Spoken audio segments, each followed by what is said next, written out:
cœur des entrailles de la Terre, pareil à de fines bulles de champagne, de l'hydrogène naturel a été découvert par pur hasard dans plusieurs régions de France, et ce, en quantité potentiellement phénoménale. Ce gaz étant l'un des combustibles les plus propres de la nature, il aiguise les appétits internationaux à l'heure de la transition énergétique.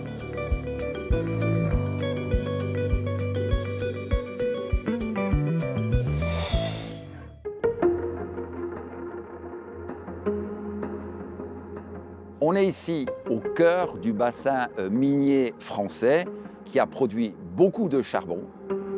Eh bien, c'est dans ce bassin-là qu'on a découvert des quantités extrêmement importantes d'hydrogène dans notre sous-sol. Cet hydrogène, qu'on appelle l'hydrogène blanc, c'est un gaz zéro carbone.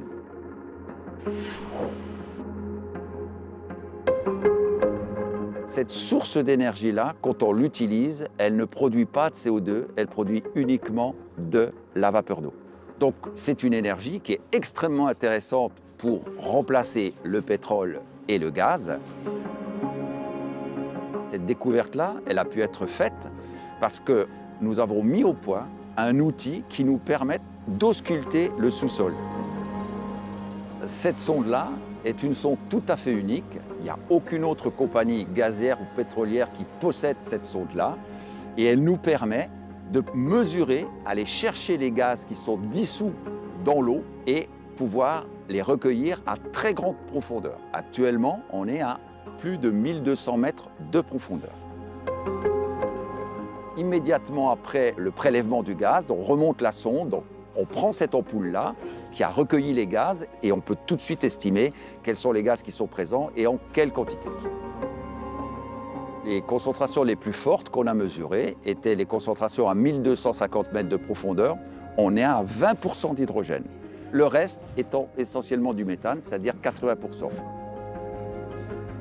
Nos recherches montrent que cela pourrait être le réservoir d'hydrogène naturel le plus important au monde. Actuellement, sur la planète, on produit, consomme à peu près 80 millions de tonnes d'hydrogène.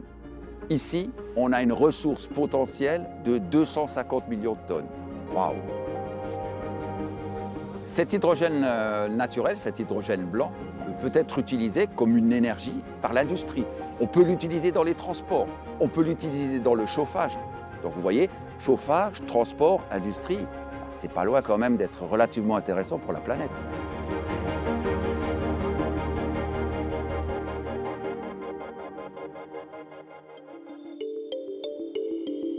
L'hydrogène est l'élément le plus léger et le plus abondant de l'univers, mais le produire n'est pas simple et très polluant. Ce gaz est principalement issu des hydrocarbures comme le méthane, mais aussi à partir de l'eau. Pour l'obtenir, il faut séparer les différents atomes par extraction chimique. En fonction de la source d'énergie utilisée pour le produire et donc de son impact sur l'environnement, l'hydrogène est associé à des couleurs. À partir de gaz naturel, il est qualifié de gris car il émet des gaz à effet de serre, rose quand il est créé avec de l'électricité nucléaire et enfin vert quand il utilise des énergies renouvelables comme l'éolien ou le solaire. La découverte récente d'hydrogène à l'état naturel, l'hydrogène blanc, renverse l'échiquier des énergies fossiles car ce gaz natif n'émet que de l'eau. Il est présent un peu partout dans le monde et la planète le génère continuellement, une sorte d'usine naturelle d'hydrogène blanc. L'exploration des sols et le stockage, ce sont les nouveaux enjeux stratégiques de cet or blanc qui pourrait bientôt remplacer les énergies fossiles. D'un laboratoire à l'autre, les chercheurs s'activent pour comprendre où et comment se produit ce précieux gaz naturel. Ce qu'on essaye de faire ici au laboratoire, c'est simuler les différents mécanismes qui font intervenir du fer et de l'eau et qui pourraient générer de l'hydrogène pour savoir si dans la croûte terrestre, on peut générer de l'hydrogène à partir de ces réactions.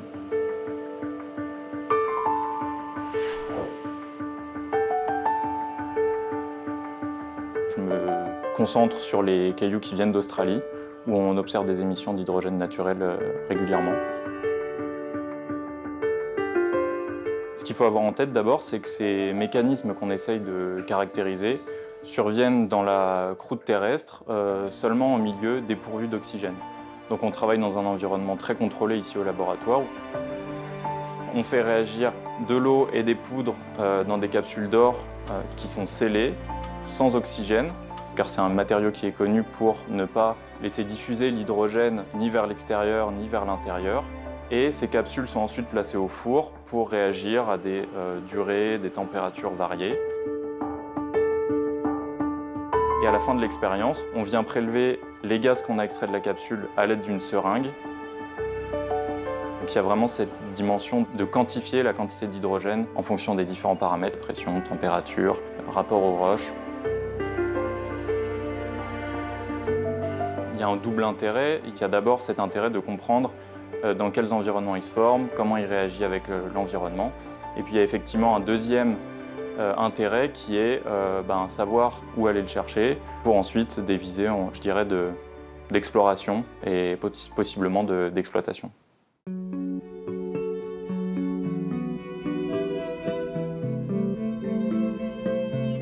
Il y a 2-3 ans, c'était encore écrit sur Wikipédia que l'hydrogène à l'état naturel et gazeux n'existait pas sur Terre. Donc vraiment d'énormes bêtises.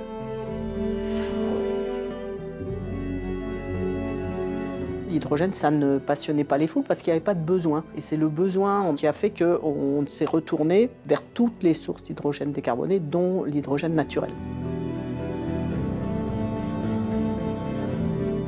Au Mali, qui a eu plus de 20 ans maintenant, il y a des paysans qui cherchaient de l'eau. Ils ont foré un petit puits pour trouver de l'eau à 1 mètre de profondeur. Et il n'y avait pas d'eau. Quelqu'un donc a allumé une cigarette et ça a fait pchouf. Et puis, ils ont vu qu'ils avaient trouvé un gaz inflammable. Il y a eu des analyses et on a découvert que c'était de l'hydrogène. Et donc maintenant, cet hydrogène sert à faire l'électricité de ce village. Les pays qui commencent à s'intéresser ont fait évoluer leurs lois pour permettre l'exploration.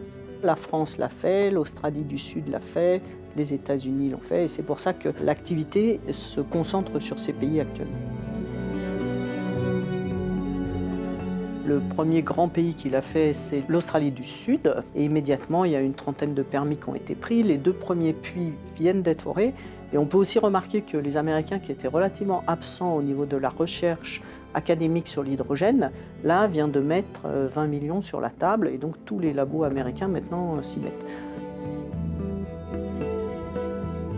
Il y a 2-3 ans, il y avait essentiellement des start-up. Et depuis à peu près 6 mois, ce qu'on voit, c'est que les grandes compagnies nationales se mettent à regarder le potentiel de leur pays.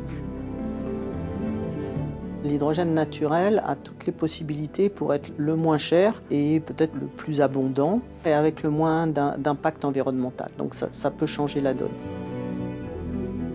Je ne crois pas au miracle, je suis une scientifique. Et dans mix énergétique, il faut vraiment entendre mix et arrêter de penser qu'il va y avoir quelque chose qui va tout dominer. Il faut vraiment adapter, je pense, le mix à chaque région et aux besoins de la région et aux richesses de la région. Et surtout pas penser qu'il y a une source d'énergie qui va tout nous résoudre.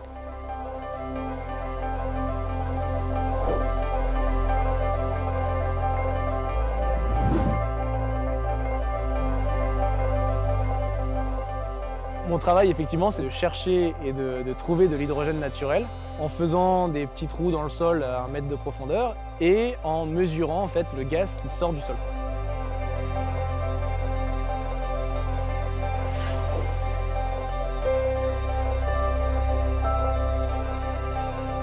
Les petits plots blancs qu'on voit actuellement, ces petits champignons, ce sont donc des capteurs d'hydrogène et qui vont toutes les heures effectuer une mesure de concentration qui nous sera transmise directement au laboratoire. Du coup, j'ai réalisé donc une cartographie des gaz du sol à l'échelle régionale, donc couvrant à la fois les Hautes-Pyrénées, les Pyrénées-Atlantiques, les Landes et une partie du Gers. Et on s'est rendu compte qu'il y avait un endroit qui apparaissait sur cette carte-là, la région de Sauveterre, de Béarn, où l'hydrogène fuiterait en surface. Sous nos pieds, on retrouve une roche qui permettrait de générer de l'hydrogène de façon naturelle, juste avec une interaction eau et roche. C'est une zone exceptionnelle en France. Elle fait l'objet en fait, du premier permis d'hydrogène naturel français. Dans les mesures réalisées sur ce terrain-là en particulier, on a découvert des concentrations en hydrogène qui sont extrêmement importantes. On a des valeurs qui sont peut-être 1000 fois supérieures à ce qu'on a actuellement ailleurs dans le monde. L'hydrogène naturel, on est encore à la phase d'une recherche fondamentale. On sait qu'il existe et donc maintenant les industriels vont prendre part et vont développer des technologies qui vont nous permettre de l'extraire du sol afin de l'utiliser comme carburant dans le futur. L'hydrogène, c'est une molécule qui nous fait rêver d'une transition énergétique qui nous permettrait d'émettre moins de CO2 dans l'atmosphère et essayer de limiter du moins le changement climatique. Mais il reste encore beaucoup de choses à faire pour comprendre cette molécule, comment elle se comporte dans le sol, comment on va la piéger et comment elle va réagir en fait avec son environnement.